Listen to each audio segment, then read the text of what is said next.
That's right, Spooks Month is finally upon us. The time when everyone changes their Twitter name to something slightly edgier, and all the nesses turn into sands. I don't think it's so far-fetched to conclude, based off the large amounts of spookiness vibes going about, that people do enjoy a good spook. But what the heck is a spook? I don't know, some scary junk. So in the spirit of the season, I present to you, my lovely viewer, the top 10 creepy things in Nintendo video games. Let's go. Yeah. Over there. It's that way.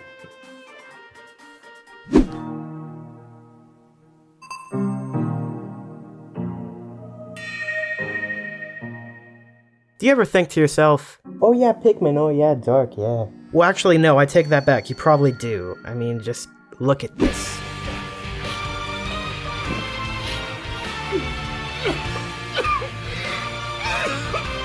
And now I apologize for making you look at that. Pikmin is a game where you surprisingly don't have to look long to find some pretty messed up stuff. But forget that surface level crap. Today we're going off the deep end and taking a look at one of my favorite theories in all of gaming. The legend of the Umibozu.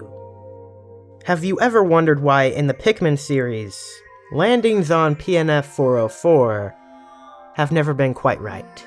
The asteroid in Pikmin, the tree branch and losing Louie in Pikmin 2, and the unexplained crash of the SS Drake in Pikmin 3.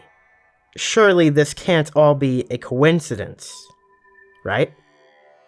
No. No, it can't. There's a Japanese folk legend that surprisingly has quite heavy ties with the Pikmin series, and it might just explain this mystery. The legend of the Umibozu is the story of mythical sea spirits, known for attacking and capsizing ships that disrespect them. They are often depicted as restless spirits of fallen Buddhist monks, taking the form of massive waves of water resembling a shaved human head and a piercing smile. But I hear you asking, how does this relate to Pikmin? Well, let's start with the captain of the SS Dolphin, Olimar. Each time he has visited PNF 404, something has gone terribly wrong.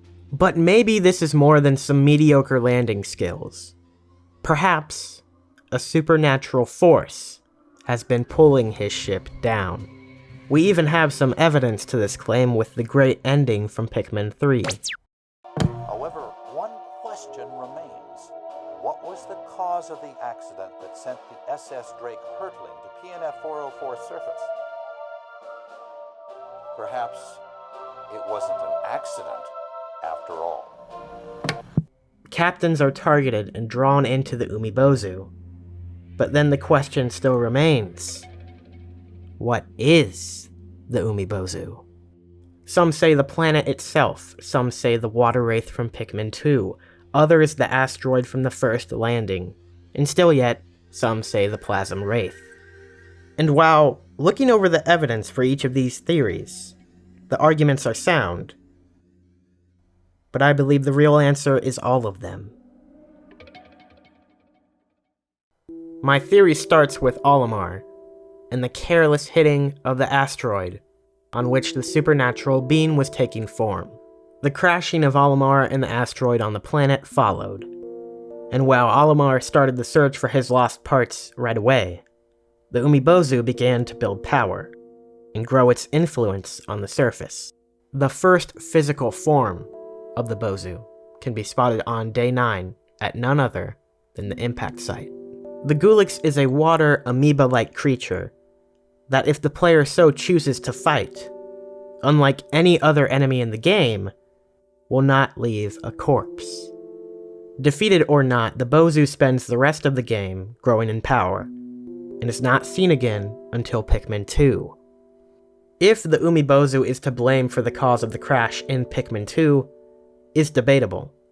At this point, it is yet to reach the height of its powers, and we could easily chalk up this less than stellar landing to a distracting Louie. I believe the next form of the Bozu we see is in the submerged castle, and is none other than the Water Wraith. The connection to water stays true in this following form. Still, the creature's other features have developed an even stronger link to the folk legend. The Water Wraith not only takes on a more humanoid appearance with a rounded head and almost prayer-like stance, but the Wraith's Japanese name, Amabozu, is a combination of both amoeba and Umibozu. And you guessed it, just like our friend the Gulix. Upon defeat, it vanishes. No corpse. By Pikmin 3, the Umibozu's power and influence have grown to great enough lengths that it holds the power to manipulate the gravity of the planet itself.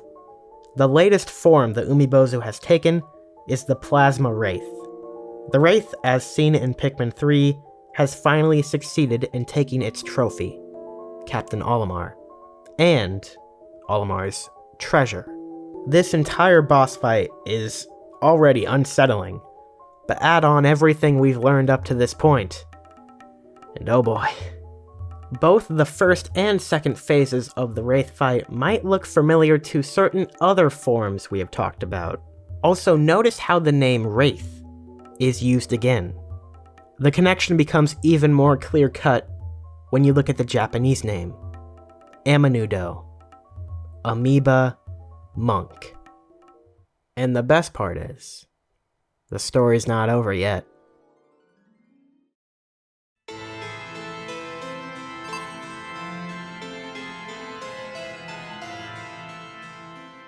Luigi's Mansion is all the craze with the kids these days.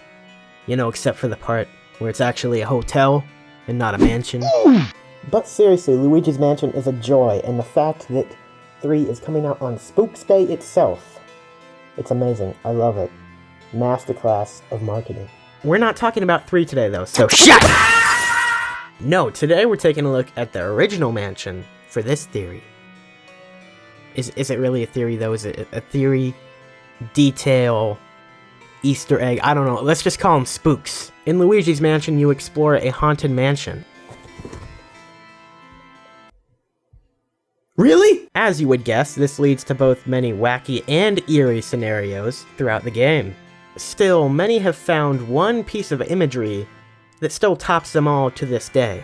Alright, here we are, moment of truth, big secret, the spook of the day. Luigi is dead. No, not that kind of dead, this kind of dead! Whether it's a glitch or an intentional nod, we still don't know. But one thing's for sure, that'll look like a hanging Luigi. In the 3DS remake released in 2018, this shadow can no longer be found thanks to a reworked lighting engine for the game, creating a much more E-for-everyone friendly version of the shadow, otherwise known as a regular shadow. But it's weird, okay? It's still very possible that the shadow found in the original game could have been designed purposefully. I mean, look at some of the other stuff you see in this game. I highly doubt this one will ever get an official acknowledgement or answer, but even if it is just an unfortunate glitch, it sure is spooky.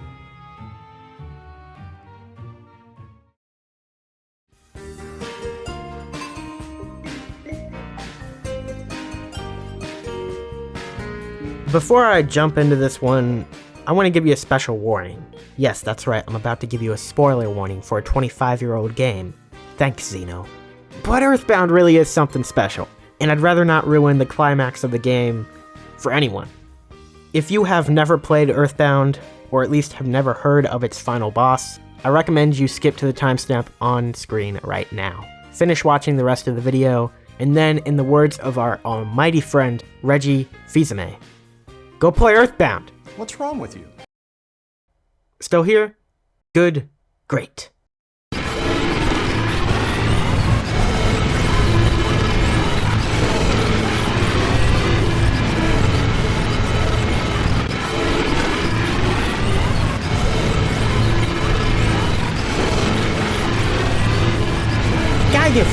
Gygus is one of the most terrifying villains I've ever seen in any piece of media. From the very beginning of Earthbound, you hear the name Gygus, and you know who your final target is, but even the name alone carries its own disturbing feel. As you progress through the game, his name is often mentioned, but never further elaborated on. Towards the end of our hero's journey, it is revealed that in order to defeat Gygus, they must travel back in time. However, organic matter cannot make the jump.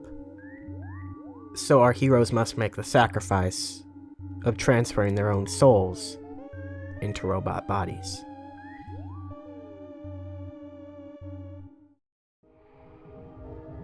As you approach Gygus' lair, at last, thoughts rush back of your journey throughout the game, and the mental images of what you have made him to be throughout the adventure.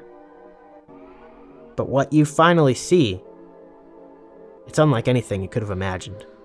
A strange, organ-like road covered by an endless abyss that leads you to you. Why the devil's machine that holds Gygus reflects Ness's face is a mystery, and it might just even be more disturbing that way. Once Pokey has had enough and releases the almighty idiot, we are shown this. As Pokey himself puts it, Gygus is no longer the wielder of evil. He has become the embodiment of evil himself. This force is the closest thing we ever see to a physical form of Gygus, and it itself brings up more questions than answers.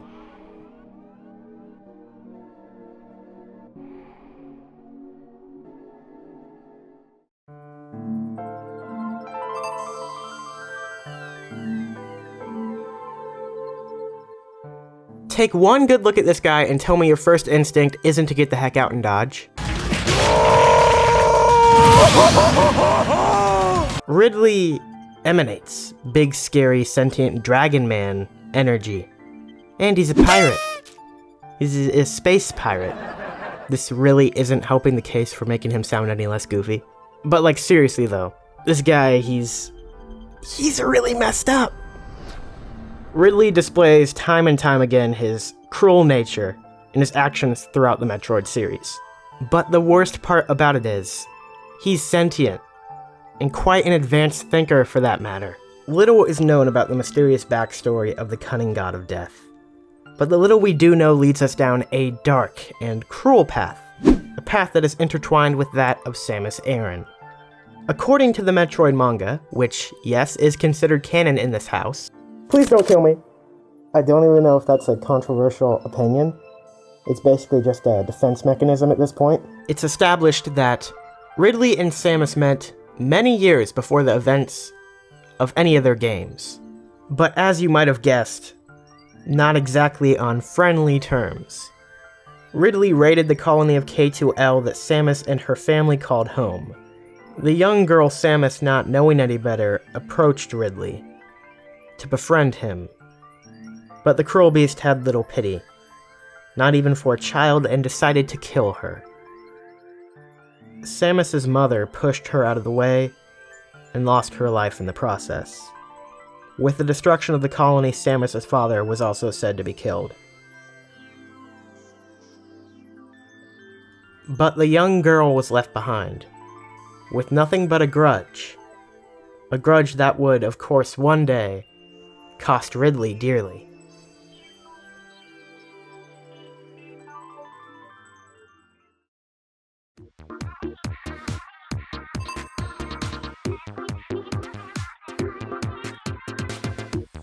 Have you guys ever heard of this little game called Splatoon? Oh no? Well, I think I'm somewhat qualified to tell you about it. You serious? Basically, you're a squid. And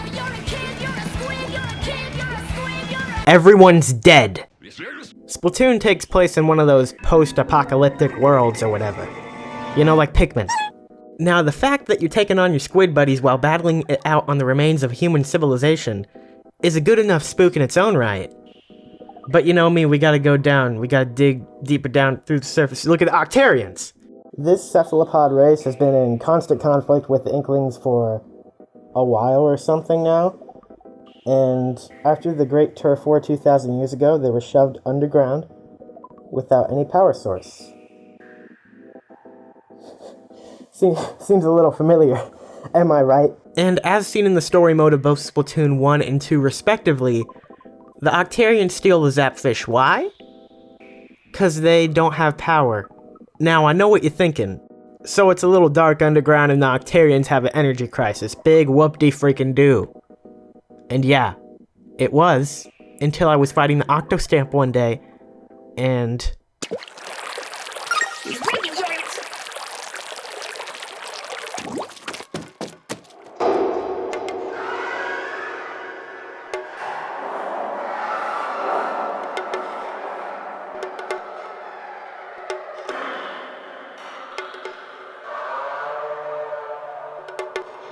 I don't think that's all the funny noise. That, my friends, is the sound of civilization crashing and burning. Yeah, I think I rest my case.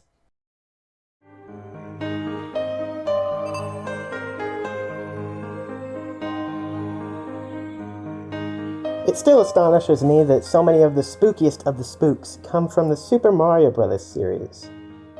Then again, maybe not.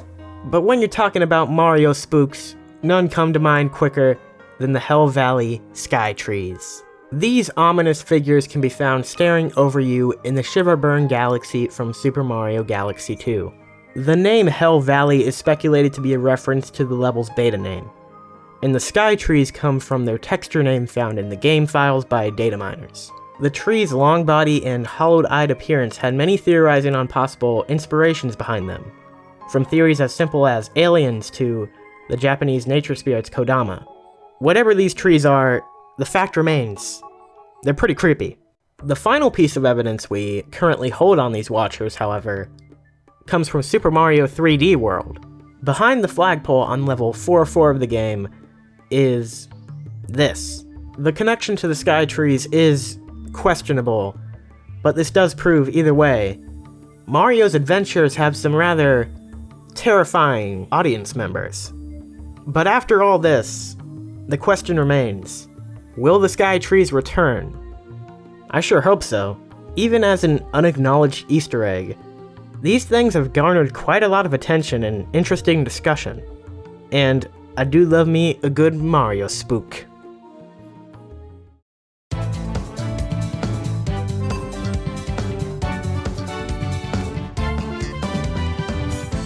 So we all know that Kirby is a god, but what if I told you he was actually the spawn of an evil world-destroying god?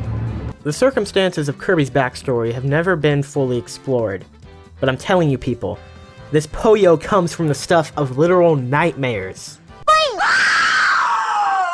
Upon researching for this video, I found myself reading about the very, very intricate lore of the Kirby series that I never knew existed.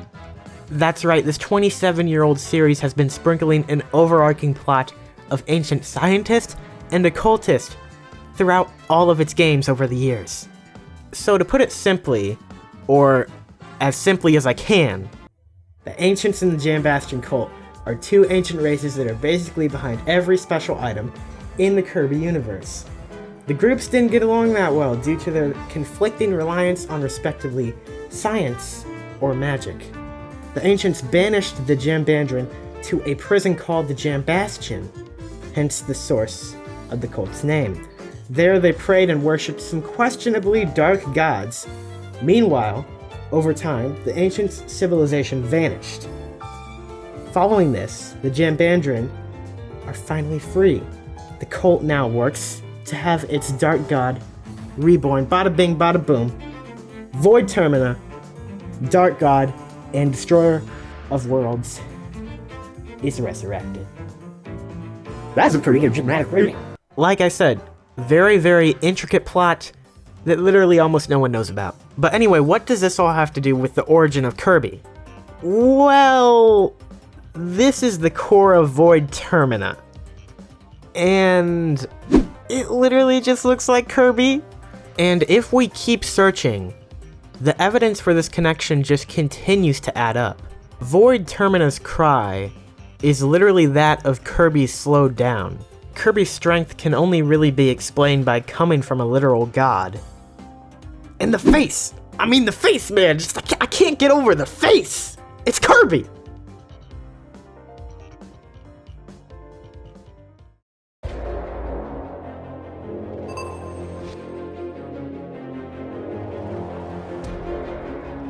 Throughout this list, I try to draw from more obscure characters, theories, and places when it comes to spooky Nintendo games.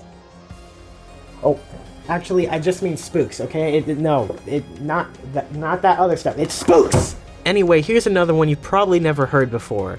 But when you do, I bet I'll have you going, oh yeah, makes sense. So Star Fox. The good old space mercenaries fighting to protect the galaxy of animals. And no, before you ask, I'm gonna stop you right there. This isn't about the legs, or about Fox being high. No, we're looking at Andross. He's just floating there, menacingly! This theory originates from a user on Reddit by the name of RoboWizard. So thank you for having such an insightful and awesome theory on Star Fox. While at first it might not come off as a by-the-book spook, I think it holds true to being scary in its own way.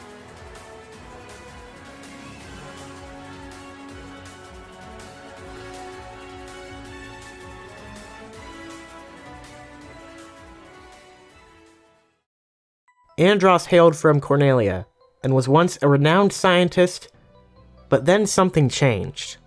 Andross's pursuit of biotechnology led him down a dark path of power lust and destruction.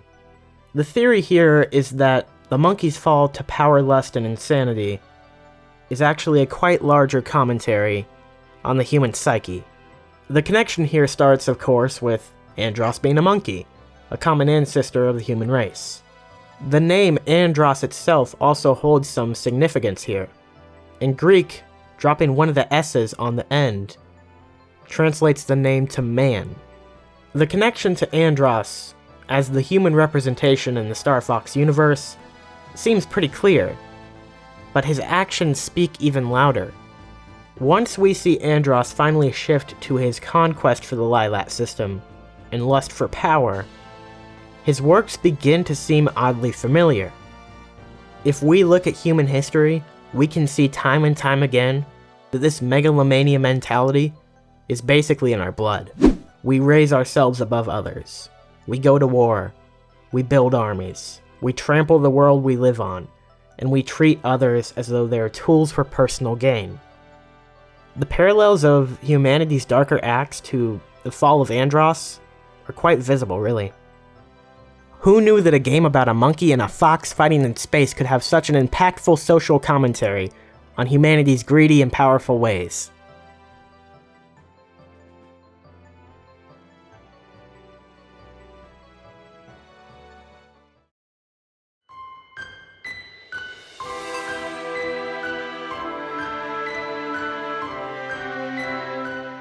If I didn't talk about Lavender Town at some point on this list, I don't think I could call it a spooky video game video. But I'm not calling it that. I'm instead just calling everything spooks and confusing the ever-living daylights out of everyone. Also, while we're on the topic of spooks, real quick shout out to my boy from the Nuzlocke Spooks. Rest in spaghetti. Never forgetty. But back to Lavender Town, because here's one of the biggest OG terrifying things in gaming. The iconically eerie music, the town's inherently weird feel, and the urban legends and creepypastas out the wazoo. Although it's one of the most talked about things when it comes to scary things in video games, I couldn't make this list without its inclusion.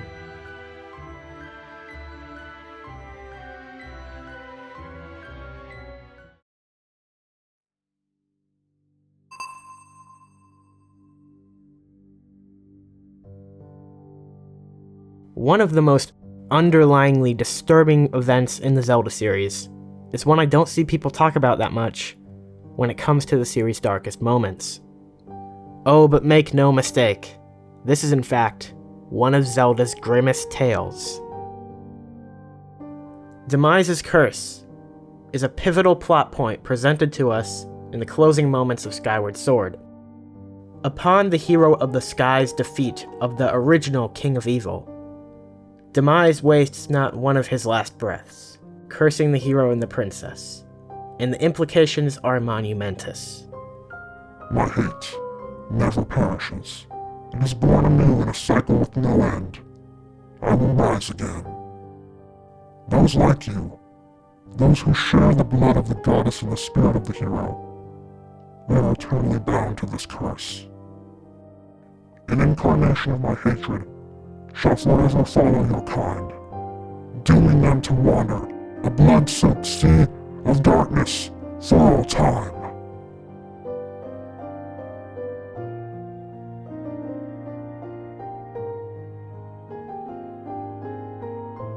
This curse is Hyrule's evil plague, the sole reason for the evil and hate that has long taken its grip on the people and creatures throughout the realm. Signs point to Demise as the source of all evil within Hyrule. Skyward Sword even goes as far as to tell us that he emerged from a crack in the ground.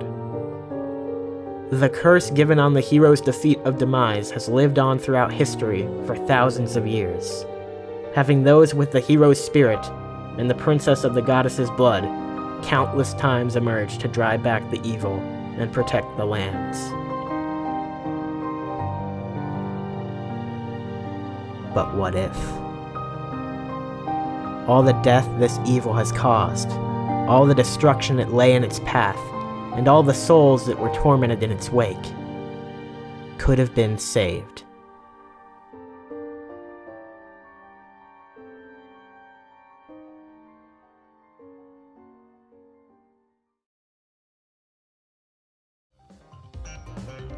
And there you have it, folks. 10 creepy, spooky McSpookiness in Nintendo games. If you enjoyed the video and maybe want to hear more about the implications of Demise's Curse on the future of the Zelda series, look out for that on the channel just next week, a new theory about Breath of the Wild 2. Also, make sure you subscribe so you can see just when that video comes out, and it keeps you updated, and it keeps me motivated. If you liked the video, give it a like and leave a comment down below about what your favorite gaming spook is. Seriously, I'd love to hear about it. Anyway, that's it for me today, guys, and I hope you have a wonderful Spooks month. See you next week. Bye-bye.